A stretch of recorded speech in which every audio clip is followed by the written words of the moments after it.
रमेश सिंह सूबाई वज़ीर अक़लियती उमूर ने भी GTV न्यूज़ को ज्वाइन किया। सर बहुत शुक्रिया वक्त देने के लिए। अभी खबर सामने आ रही है कि 2 यूनिट्स के अंदर जो है वो लड़ाई हो गई है लाइन ऑफ कंट्रोल के ऊपर और 5 सिख भारतीय फौजी जो है वो उसमें जो है वो हलाक हो गए हैं। आप क्या समझते हैं क्या हो रहा है लाइन ऑफ कंट्रोल के ऊपर? और दूसरा मैं आपसे ये भी सवाल करना चाहूँगा कि सिख कम्युनिटी भारत के खिलाफ इतना खुलकर क्यों बोल रही है?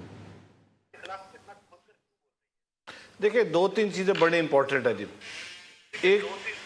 एक तो हमने बार बात कर रहे हैं कि अगर आप पाकिस्तान की तरफ कदम उठाएंगे तो पाकिस्तान की अफवाज, पाकिस्तान की कौम, हम मिलके इसका भरपूर दिफा करेंगे और हमारे अंदर दिफा की सलाहियत है। आपने देख लिया कल जिसने किसी क्वाडकॉप्टर को बाहर गिराया, उससे पहले अभिनंदन का आपके सामने है। लेकिन उसके बावजूद कल भी मैं जब खड़ा था और मेरे साथ बाकी भी दोस्त सारे खड़े थे, हमने वाघा बॉर्डर पे एक ही बात की कि अमन हमारी सबसे पहली ख्वाहिश है। हम चाहते हैं कि दोनों मुमालिक के दरमियान अमन रहे, बट अमन कभी भी पाकिस्तान की कमज़ोरी नहीं रही। हमारी टॉप मोस्ट प्रायोरिटी हमारा कौमी वकार है, जो हम किसी भी सूरत अपनी सॉवरेनिटी, अपना कौमी वकार मजबूर नहीं करेंगे। भारत करके देख ले, और जो इससे पहले जिस तरीके से अभिनंदन को गिरफ्तार किया और फिर वहाँ की लोकल आवाम ने जिस तरीके से किया, लेकिन हमने चाय के कप पिला के उसको वापस भेज दिया। आज भी हम यही चाहते हैं। और जहाँ तक आपने बात की कि भारतीय जो सिख है वो क्यों इस वक्त सरापा एहतजाज बने हुए हैं, देखिए एक बात बड़ी इस वक्त अहम है और मैं बार बार उस बात पर जोर देता हूँ कि पाकिस्तान का और सर खालिस्तान तहरीक को दबाने की कोशिश भी तो की जा रही है ना। कल आपने देखा कि वहाँ पे जो सिंगर थे उन्होंने खड़े होकर कहा हम पाकिस्तान मुर्दाबाद नहीं कहेंगे, बाकायदा तौर पे उन्होंने वो सॉन्ग रिलीज कर दिया। उन्होंने कहा भारतीय सियासतदान भी सुन रहे, बाकी भी सुन रहे, हम कभी भी पाकिस्तान मुर्दाबाद नहीं कहेंगे, हमेशा पाकिस्तान जिंदाबाद कहेंगे, क्योंकि सिख का मक्का और मदीना पाकिस्तान में है।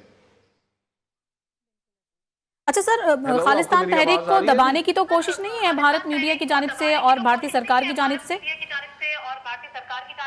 देखिए बात यह है कि इस वक्त आप देखिए, इस वक्त पाकिस्तान जो है वो प्रोग्रेस कर रहा है, पाकिस्तान इस वक्त टेक ऑफ कर रहा है, पाकिस्तान के इंडिकेटर्स बेहतर हो रहे हैं। तो दुनिया की वो कुव्वतें जो नहीं चाहती कि पाकिस्तान ग्रो करे, जिनका अपना वेस्टर्न इंटरेस्ट है, वो इसीलिए इस तरह के दोबारा एक आलायकार बने। और आपको पता है भारत के अंदर जो मोदी सरकार है इस वक्त, वो RSS की वो सोच है जो आप बात करते कि सिखों को दबाने की, मुसलमानों के साथ जुल्म ज्यादती करने की, दलित को मारने की, क्रिश्चियन के नन्स को मारने की, ये वो सारी साजिश है जो पिछले लंबे अरसे से चल रही है। आज अगर भारत के अंदर खालिस्तान की या अलहदगी पसंद आवाज़ें उठ रही हैं, वो सिर्फ पंजाब के अंदर नहीं उठ रही, आप नागालैंड असम से शुरू हो जाए अप टू कश्मीर, कन्याकुमारी से लेकर कश्मीर तक इस वक्त 21 से ज़्यादा तहरीकें जो चल रही हैं। और वो इस वक्त क्यों?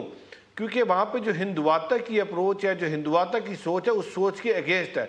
मैंने कल भी यही कहा था, भारत के अंदर आज भी जो इंटेलेक्ट है, भारत के अंदर वो लोग जो सेकुलरिज्म पे बिलीव करते हैं, भारत के अंदर वो लोग जो इस वक्त अमन पसंद है, आज भी वो भारत के खिलाफ सरापा एहतजाज है। देखिए मेरा 2.5 करोड़ जो सिख भारत के अंदर बैठा है, उसकी दिल की धड़कन है पाकिस्तान, उसका दिल धड़कता है पाकिस्तान के साथ।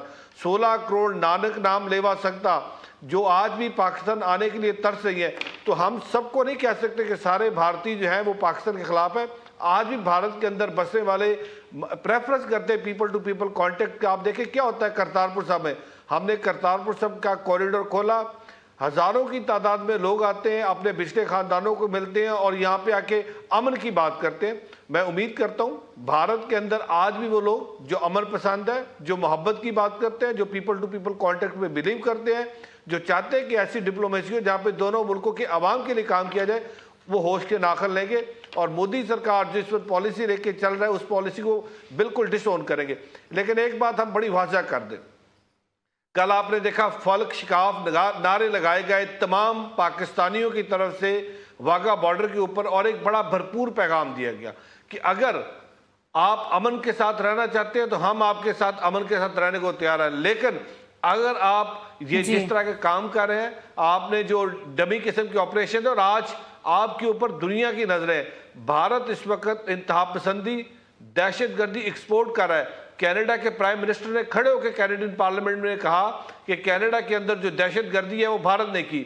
अमेरिकन ने कहा जो अमेरिका के जो सरदार साहब थे गुरप्रसाद जी सिंह, बिल्कुल, उनके ऊपर भारत जो ने अटैक इंतहा था, पसंदी की assassination, इंतहा कर दी है। फॉल्स फ्लैग हो या मीडिया प्रोपेगेंडा, भारत की हर चाल पाकिस्तान ने बेनकाब कर दी है। इंटरनेशनली भी सिफारती बदसलूकी हो या इंसानी हमदर्दी की तजलील हो, भारत का चेहरा अब खुलकर सामने आ गया है कि